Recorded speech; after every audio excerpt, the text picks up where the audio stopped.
Graça e paz, meus abençoados irmãos, em Jesus Cristo, nosso Senhor.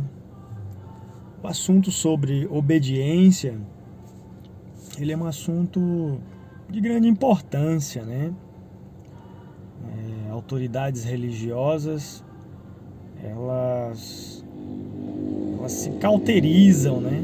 Elas se convencem de que são instituídas por Deus e, portanto, elas falam em nome de Deus e Deus não pode vir por outro meio senão por meio delas. Isso está em vários acontecidos na Bíblia. Por exemplo, lá no Velho Testamento, quando o profeta Micaías trouxe ali uma visão contrária à da liderança. A liderança ali por Zedequias e mais 400 profetas. Todos eram de Deus, tanto Micaías como Zedequias e os demais profetas. No entanto, a gente precisa ser espiritual para poder discernir e entender a soberania, a grandeza de Deus, os planos de Deus, de modo que essa passagem ela é muito chocante, né?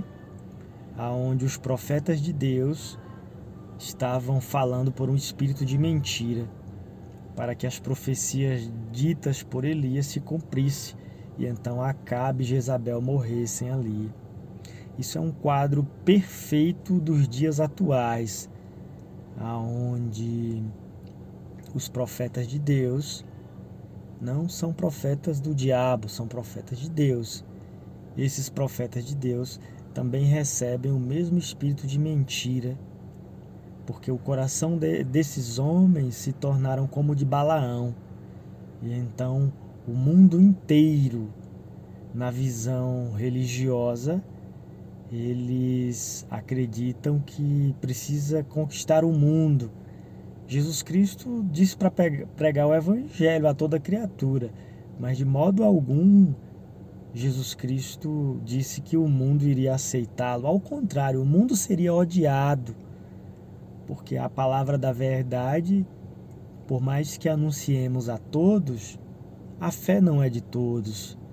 Então, a obediência à verdadeira autoridade é uma obediência baseada na fé, uma obediência baseada na unção, na inspiração, na direção de Deus.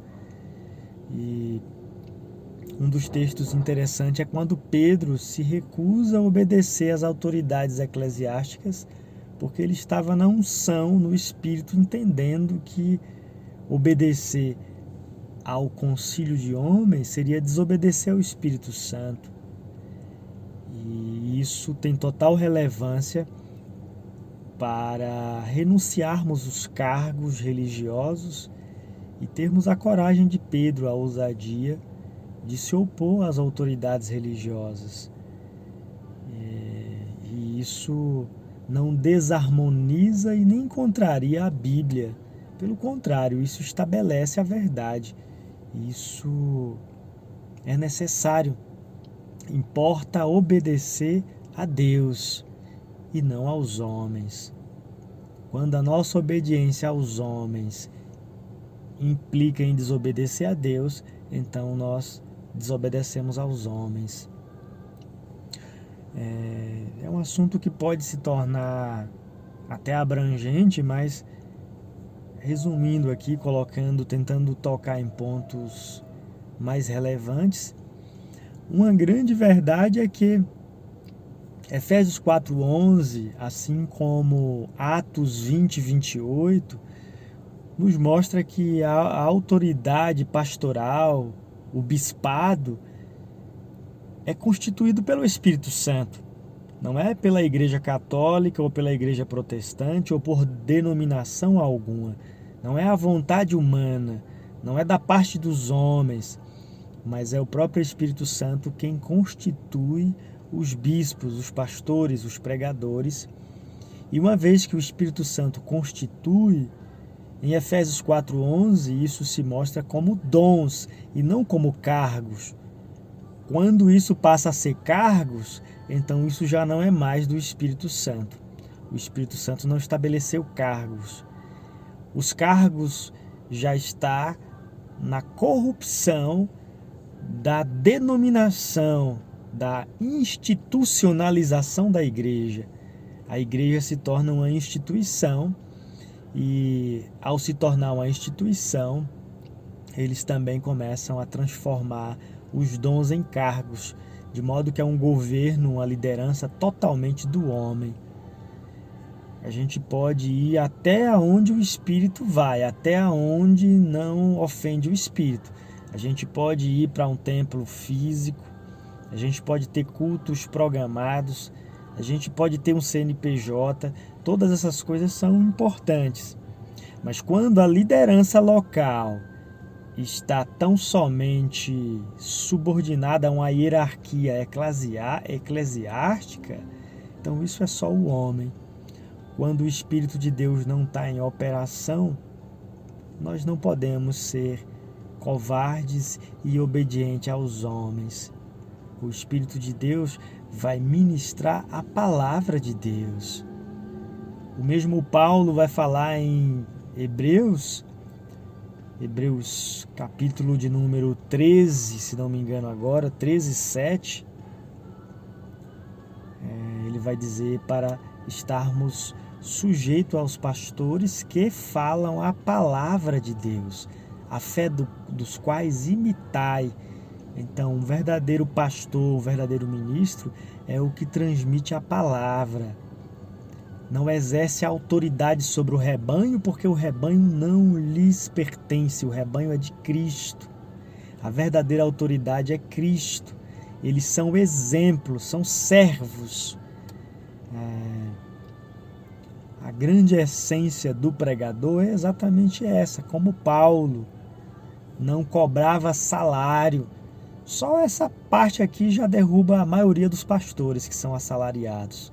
Então, ser exemplo ao rebanho e não dominador do rebanho.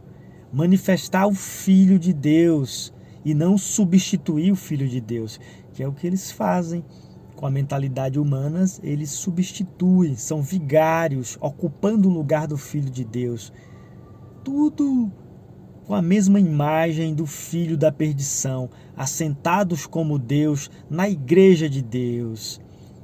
Então isso se aprofunda dentro da revelação, mas parando por aqui, a verdade sobre a obediência e a sujeição às autoridades, para nós cristãos, essa sujeição não pode ser oposição ao Espírito Santo.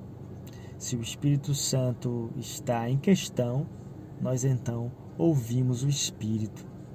A ovelha de Jesus ouve ao pastor, que é ele. E ele está em homens com dons, ecoando, manifestando o Evangelho, a palavra.